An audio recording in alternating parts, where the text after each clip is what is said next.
Hello everyone. तो आज हम उस वीडियो का पार्ट 2 लेके आए हैं। इसमें हम ये देखेंगे कि व्हाट इज स्टॉक मार्केट क्या है, कैसे काम करता है, क्या चीज़ें होती हैं, क्या बेसिक्स होती है स्टॉक मार्केट की, जिसको हमें समझना चाहिए। इन सब को ध्यान में रखते हुए आज इस पे हम बात करने वाले हैं। साथ ही साथ ये देखेंगे कि क्या हमें शेयर मार्केट में इन्वेस्ट करना चाहिए या फिर नहीं करना चाहिए। तो आइए वीडियो शुरू करते हैं। इस वीडियो में हम ये देखने वाले हैं कि शेयर मार्केट क्या है, साथ ही साथ ये देखेंगे कि ये कैसे काम करता है और इसमें हमें इन्वेस्ट करना चाहिए या फिर नहीं करना चाहिए। मार्केट, शेयर मार्केट और इक्विटी मार्केट तीनों एक ही होता है। तीनों में हम शेयर होल्डिंग बाई करते हैं किसी भी कंपनी में। आइए इसे एक एग्जांपल के थ्रू समझते हैं। सपोज ए ने एक कैफ़े खोला जिसकी वैल्यू 10,000 रुपीज़ है। ए इस कैफ़े को और भी ज़्यादा ग्रो करना चाहता है, बढ़ाना चाहता है। ए ने अपने फ्रेंड बी से ये कहा कि तू भी इस कैफ़े में इन्वेस्ट कर 10,000 रुपीज़ और मिल के इसमें कैफ़े चलाते हैं। बी ने उस कैफ़े में 10,000 रुपये इन्वेस्ट किया। अब बी ने ए के कैफ़े में शेयर होल्डर यानी कि इक्विटी बाई किया, यानी कि उसमें ऑनरशिप बाई किया उस कैफ़े में बी ने ए के कैफ़े में। तो अब ए और बी उस कैफ़े में 50-50% का ऑनरशिप होल्ड करते हैं। कल को कब कैफ़े का अगर प्रॉफिट भी होता है तो 50-50% में बटेगा। या एक्सचेंज की बात करें तो स्टॉक एक्सचेंज एक ऐसा प्लेस और एक ऐसा बिल्डिंग और एक ऐसा मार्केट है जहाँ पे किसी भी कंपनीज के शेयर्स को बाय और सेल्स किया जाता है। अगर बात करें हम मार्केट की, तो मार्केट को दो भागों में बांटा गया है, प्राइमरी मार्केट और सेकेंडरी मार्केट। प्राइमरी मार्केट की बात करें तो just like initial public offer होता है, जब फर्स्ट टाइम कंपनी अपना शेयर्स पब्लिक के बीच में लेके आती है तो वो प्राइमरी मार्केट के थ्रू ही लेके आती है। इस प्राइमरी मार्केट में जो शेयर्स का प्राइस होता है वो कंपनी खुद से डिसाइड करती है, जो कि एक लोअर प्राइस रेंज और एक हायर प्राइस रेंज होता है उसके बीच में वो कंपनी डिसाइड करती है। लेकिन सेकेंडरी मार्केट की बात करें तो यहाँ पे जो बाइंग और सेलिंग की वजह से यहाँ जो प्राइस सेट होता है, यहाँ पे डिमांड एंड सप्लाई की वजह से प्राइस सेट होता है। यहाँ पे कंपनीज का कोई भी कंट्रोल नहीं होता सेकेंडरी मार्केट में। जहाँ सेकेंडरी मार्केट होता है वहाँ पे हम लोग ट्रेड करते हैं। ऑलमोस्ट हर बड़ी कंट्रीज़ में स्टॉक एक्सचेंजेस बनाए गए हैं। इंडिया में दो मेजर स्टॉक एक्सचेंज हैं, एनएसई नेशनल स्टॉक एक्सचेंज और दूसरा बीएसई बॉम्बे स्टॉक एक्सचेंज।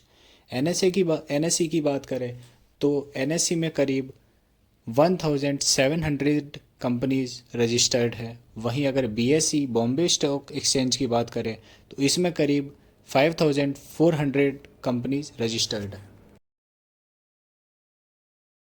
अब एनएसई और बीएसई में लिस्टेड सारी कंपनियों का अगर हमें पता करना हो कि ये कंपनियां कैसे अपसाइड जा रही है, कैसे डाउनसाइड आ रही है, तो इनको मेज़र करने के लिए बनाया गया है सेंसेक्स और निफ्टी। सेंसेक्स की बात करें तो सेंसेक्स जो हमारा है वो बॉम्बे स्टॉक एक्सचेंज में लिस्टेड टॉप 30 कंपनियों का एवरेज निकाल के एक पॉइंट को शो करता है। वहीं अगर निफ्टी की बात करें तो टॉप 50 कंपनियां जो कि एनएसई में लिस्टेड है उसका एवरेज निकाल के पॉइंट शो किया जाता है। ये बात करते हैं कि how to publicly list your company, कि हम अपनी कंपनी को लिस्ट कैसे कराएंगे। पहले के टाइम पे कंपनीज को लिस्ट कराना बहुत ही आसान होता था कि पब्लिक के बीच में अपना एक प्राइस रेंज सेट किया और इनिशियल पब्लिक ऑफर लेके आ गए और मार्केट में उस प्राइस रेंज में सेट करके शेयर्स को सेल कर दिया हाई हाई वैल्यू पे। बाद में उसका प्राइस डाउन हो जाता था।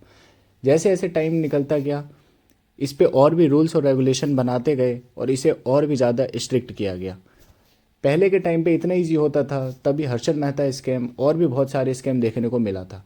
पहले शेयर्स के प्राइस को हाई पे ले जाके उसे आईपीओ में लॉन्च किया जाता था, बाद में उसके प्राइस को डाउन डंप कर दिया जाता था।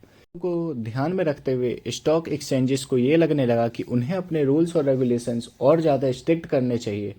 तब अब आगे ये आता है कि हाउ टू बाई शेयर्स, हम कैसे शेयर्स बाई कर सकते हैं। पहले के टाइम पे हमें फिजिकल फॉर्म में बाई करना होता था, लेकिन जैसे जैसे अब चीज़ें बढ़ रही हैं सब कुछ ऑनलाइन फॉर्म में आ चुका है। तो हमें बाई करने के लिए बेसिकली 3 चीज़ों की ज़रूरत होती है। पहला आता है बैंक अकाउंट, दूसरा आता है ट्रेडिंग अकाउंट और तीसरा आता है हमारा डीमैट अकाउंट। बैंक अकाउंट की बात करें तो ये बैंक अकाउंट जिससे हमें पैसे ऐड करने होते हैं। ट्रेडिंग अकाउंट की बात करें तो ट्रेडिंग अकाउंट जिसमें हम शेयर को ट्रेड कर सकते हैं, यानी कि बाय और सेल कर सकते हैं। डीमैट अकाउंट की बात करें तो डीमैट अकाउंट एक ऐसा अकाउंट होता है जहां पे हम अपने शेयर्स को एक डीमैटेरियलाइज्ड फॉर्म, यानी कि एक ऑनलाइन फॉर्म में शेयर्स को रख सकते हैं। इसी को ध्यान में रखते हुए अब बहुत सी कंपनियां ऐसी हैं जो 3 in 1 अकाउंट ओपन करती है। जितनी भी बैंक अकाउंट हैं, जितनी भी बैंक्स हैं, वो सारे अब 3 in 1 अकाउंट ऑफर करते हैं। उसकी आपका सेविंग अकाउंट, ट्रेडिंग अकाउंट और डीमैट अकाउंट एक साथ ओपन हो जाता है। नेक्स्ट और last, should you invest in share market? क्या शेयर मार्केट में आपको पैसे इन्वेस्ट करने चाहिए या नहीं? तो मेरा मानना यही है कि बिल्कुल हाँ, ये एक गैम्बलिंग की तरह है।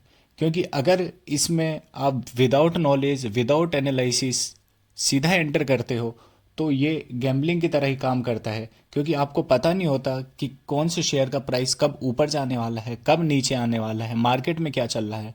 तो वो पैसे आपके डूबेंगे ही डूबेंगे। और सेबी भी ये चीज़ें बार बार शो करता रहता है कि ट्रेडिंग ना करें। ट्रेडिंग में बहुत से लोगों का लॉस हो रहा है। एवरेज करीब करीब 10 में से 9 लोग जो ट्रेडिंग में होते हैं वो लॉस करते हैं। वीडियो में इतना ही, मिलते हैं अगले वीडियो में। तब तक के लिए चैनल को सब्सक्राइब करें और वीडियो को लाइक करें।